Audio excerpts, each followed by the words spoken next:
Knowing Aaron, he would sit. Those are important words. Ryan Clark, why? I was going to start with Jeff, but I have to start with the laughing man. Ryan Clark, why are we laughing? Because Brett Favre just basically said, look, Aaron ain't no good dude. He's like, I don't care if you his family. I don't care if you his friends. If he got an issue with you, Aaron Rodgers ain't messing with you. Like, he ain't talking to you. We've heard the things with this family. Brett Favre is basically saying, look, I was the quarterback that wouldn't go away. I thought the best way to get back at you was to stick around as long as I can possibly be there and play for other teams. What he's saying about Aaron is, Aaron, if he feels like he can't mess with you, he will just isolate you. He won't be a part of your life at all. And so the Green Bay Packers ain't going to get him, and nobody is going to get him. When you listen to what Brett Favre says, and he says he feels like he knows him fairly well, he's basically saying is this: when Aaron Rodgers is pissed off, it doesn't matter who's involved, he is not coming around. I think that there's a lot of history that sort of suggests that's well documented, RC, so I'm with you. So then, Jeff Darlington, that brings it to you. What are you hearing from around the league about the way we should expect this thing to go when June 1st rolls around? Well, Greeny, I'll be curious to see if the Packers do take what Brett Favre said into consideration. To be completely candid, that was my exact thoughts when I saw that Aaron Rodgers wanted out. I mean, I've known Aaron's brothers for a long time, and not to make this personal because I think that they all deserve their privacy with that situation, but it's very true. I mean, the conviction of Aaron Rodgers is such that he is willing to stand firm when it comes to something like his family.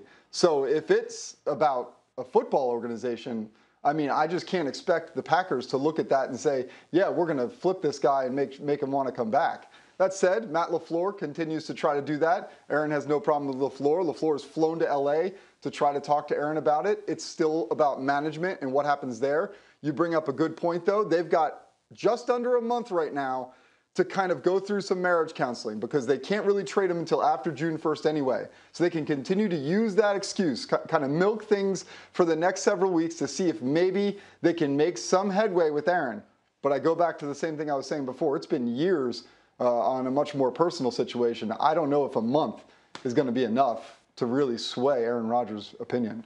So, Mike Tannenbaum, the people who have to do this mending, in theory, are the president, Mark Murphy, and the general manager, Brian Gutekunst. And at some point, what is it that turns the tide? If you're sitting in their chair, at what exactly is it that happens that makes you say, okay, I have to transition my thinking now from how do I make this thing work with Aaron to I need to figure out the best way to trade him because I have no choice? How does that transition take place? What does it look like, and what happens then?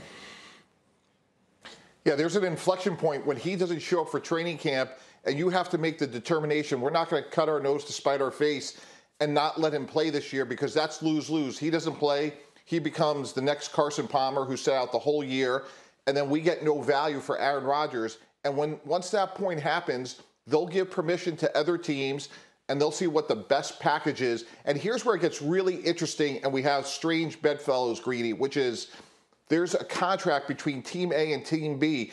And if Aaron Rodgers doesn't like where the Green Bay Packers have a deal, let's say Philadelphia offers 3 1s, and he doesn't want to go to Philly, he just doesn't show up. So they actually, as they're getting divorced, have to be partners.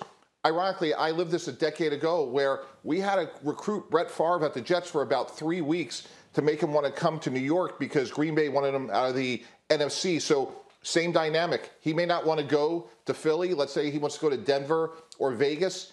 They're going to have to work together to get the best result possible for both Green Bay and Aaron Rodgers. RC, give me the one team that should be on the phone right now and should not hang up until they find a way to get Aaron Rodgers out of Green Bay. So do I just get to pick this team, or does this have to be some realistic thing where Mike Tannenbaum can come on after me and say, this is the package Team A can put together, this is the package Team B can put together? Because if I'm the San Francisco 49ers, and I know we just drafted Trey Lance, and we think that he's brilliant, and we love him, and he can one day be this great player and take us to a Super Bowl, I'm on the phone. I'm still calling. I'm still trying to figure out what I can do, what package I can put together to get get Aaron Rodgers. But obviously, if we go to the more realistic teams, you're looking at the Denver Broncos, you're looking at the Las Vegas Raiders. But if you're the Denver Broncos, you go all in, because at 9, you had an opportunity to get Justin Fields or Mac Jones, and you did not. But your team is set up to win if you get Aaron Rodgers. Yeah, there's a lot there, because the Packers took a corner late in the draft, in the first round of the draft. The Broncos took the corner early in the first round of the draft. The seeds of something could already be in place. Doesn't mean that they've already had the conversations, but it also doesn't mean they haven't. Thank you for watching ESPN on YouTube. For live streaming sports and premium content, subscribe to ESPN+.